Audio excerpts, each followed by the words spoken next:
The Americans were late into World War II, but when they did join, their involvement was immediate and overwhelming. The Americans fought in many battles and many campaigns during the course of the war, and they won almost all of them. Indeed, America was the big winner of World War II. The only country not to have had its homeland conquered or bombarded, with a larger, more powerful economy than it started with. More food than it could eat, more textiles that it could wear, more materials that it could use, and with sole ownership of the nuclear bomb, the world's first superpower.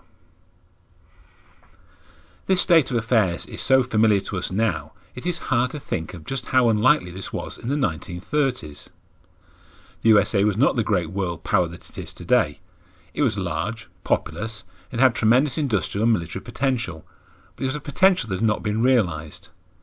It had the second largest navy in the world, although significantly weakened by having to have effectively separate fleets in the Atlantic and the Pacific. But it didn't have much of an army.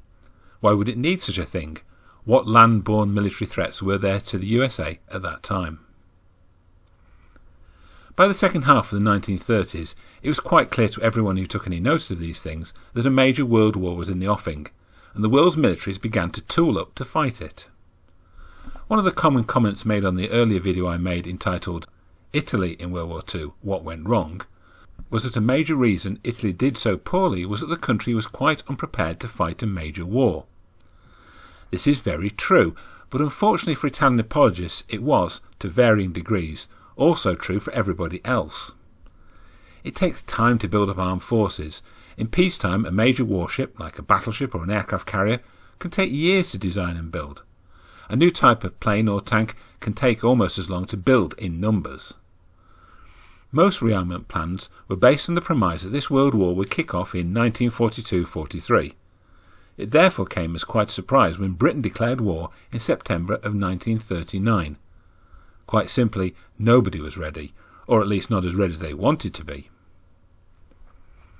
What this meant is that the US had to build up its land forces very quickly, and from a very small baseline. So how did they do that? How did a nation with a largely obsolete army of barely 7 divisions, whose major form of transport was mules, evolve in just a few years into an 11 million strong force that was one of the best trained and certainly the best equipped armies in the world?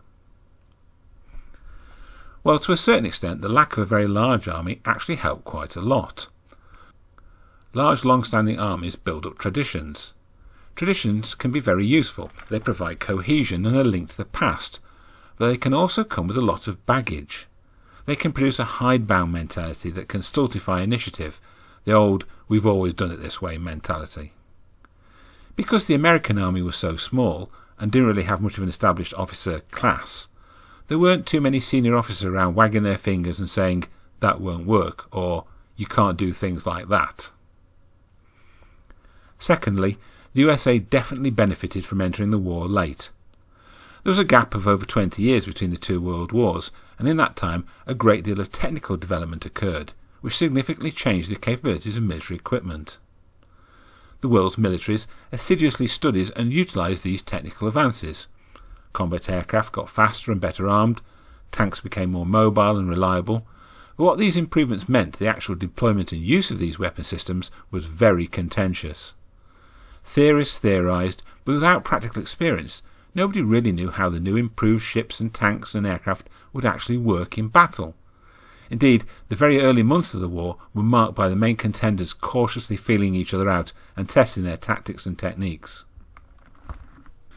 The United States deployed a lot of military observers with the armies of the world, particularly the British and the Chinese, and these produced voluminous reports on what was happening, what worked and what did not, and what the effects of new technology were having on tactics and strategy.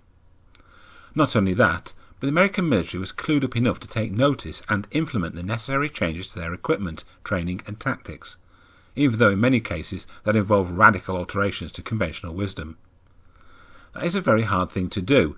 The military, among other things, is a bureaucracy. Bureaucracies possess an almost instinctual resistance to change, and the larger the organisation, the more administrative inertia they possess. The fact that the US military was able to learn and adapt itself in the critical 27 months between the start of World War II and Pearl Harbor is a tremendous testimony to its resilience and effectiveness. Did they get it right all the time?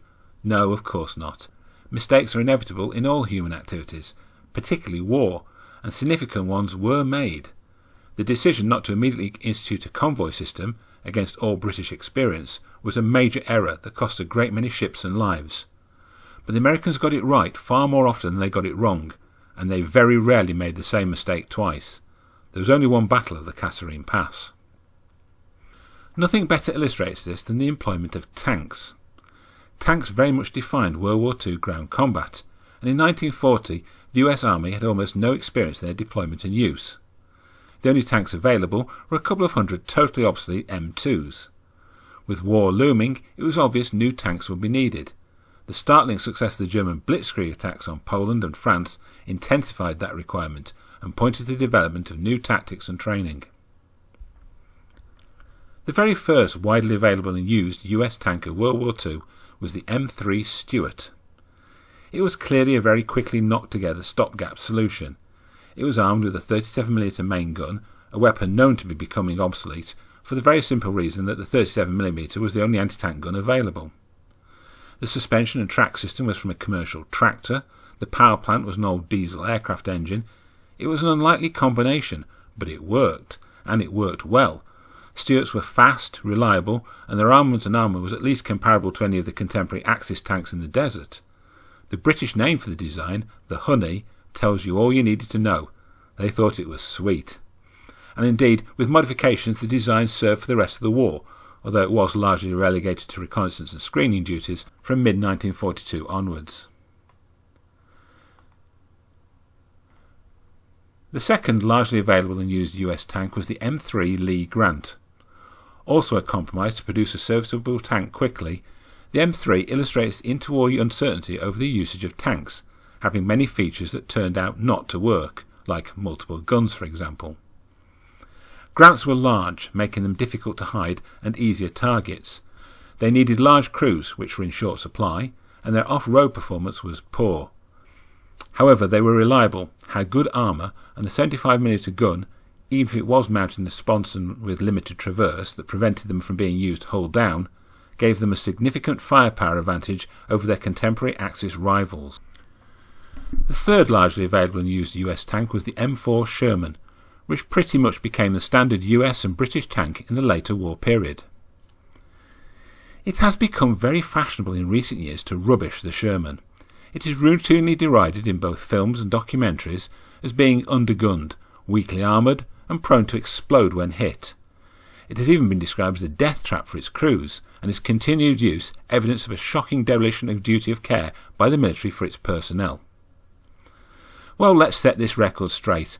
When it first came into service, and its first real trial was the Battle of El Alamein in 1942, the Sherman was the best tank in the world, bar none, and it retained that position for several months.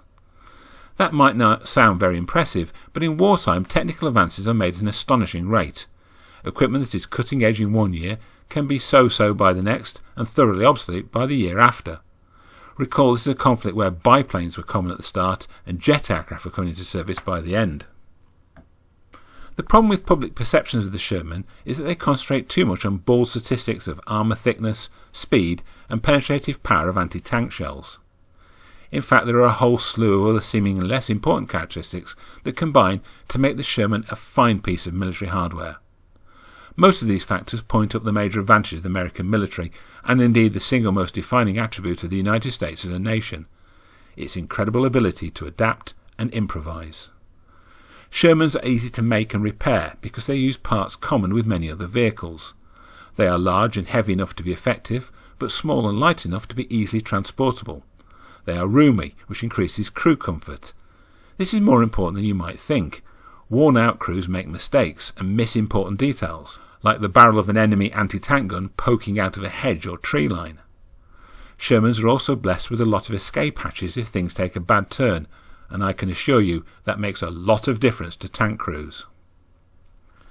This adaptability brings us neatly to another point about the Sherman that is often overlooked by its detractors. Which Sherman? By the time of the Battle of the Bulge in late 1944, there were at least a dozen different versions in common use. There were Shermans with 75mm guns, 76mm guns, cast turrets, welded turrets, HVSS suspension. There was an amphibious version, the Sherman DD, a rocket launching version, the Sherman Calliope. There was a close support version armed with a 105mm howitzer, and there was a heavily armoured version, the Jumbo, with much thicker armour than a Tiger tank incidentally. There were flamethrower versions, mine-clearing versions, even a conversion into an armoured personnel carrier, the Kangaroo. After the war, up-armoured and re-engined Shermans with 105mm guns remained in frontline military service well into the 1970s with foreign armies. The simple fact is that the Sherman was a tremendously successful tank. To design and develop such a winner at only a fourth attempt is simply amazing. Recall that the British, who actually invented the tank and made a great many different ones, did not manage to produce a really successful design until right at the end of the war. The major weakness of the Sherman was the still existent outdated philosophy of the tank as primarily an infantry support weapon. Although the designers were being dragged, kicking and screaming, from that concept, the last shreds of the idea were still around. The Sherman was much faster than the British infantry support tanks of the early war period, but this was only because American planners envisaged that their infantry would all be motorised. Hence the Sherman had to be capable of keeping up with trucks and half-tracks, not men on foot. The main armament of the Sherman, the M3 75mm gun, was a dual-purpose weapon with a reasonable armour-piercing capability but a very large high-explosive round designed to be used against soft targets.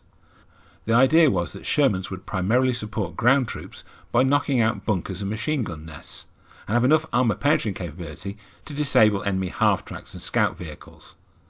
German tanks would be taken out by anti-tank guns and specialist tank destroyers, M10s and M18s. This was, of course, an entirely armchair general solution. In real life, Sherman tanks came into contact with their German opposite numbers all the time, and the medium-velocity 75mm gun was incapable of penetrating the thicker armour of the later German designs, like the Tiger and the Panther. But there was an easy way around that. For a medium tank, the Sherman was large and roomy and very easy to modify. The 75mm medium-velocity gun was simply replaced with a 76mm high-velocity gun, and the Tigers and Panthers were suddenly vulnerable. Innovation and adaptation again.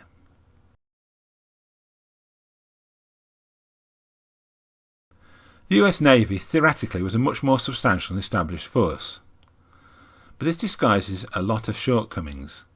Many of its component ships were thoroughly obsolete, including most of the destroyers and all of the battleships, and technologically the US was well behind Britain's Royal Navy in several vital areas, like radar and sonar.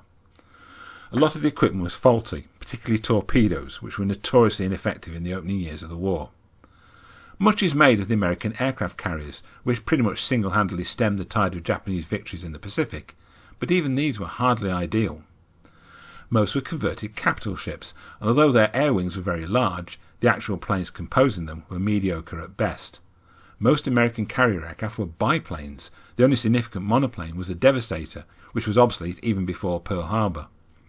The excellent Wildcat fighter and Dauntless dive bomber only came into widespread service in the middle of 1941. Once again we are back to the vital breathing space gained by entering the war late. Not that this detracts from the achievements of the US military. After all, they still had to effectively use the breathing space they had been given, and that they most definitely did. Although the USA has always been better known for isolationism than militarism, it had a huge military potential on account of its large population and massive industrial base. Once that had gotten into gear, US military production ran rampant, equipping not only its own forces but a considerable proportion of its allies as well. By 1943 the US military was the best equipped and most technically advanced in the world, and the gap between it and its competitors only grew after that. To put that into perspective, by the middle of the 1950s the USA was making twice as many manufactured goods as the rest of the world put together. The US did a lot right in World War II, because there is no doubt they were the big winners.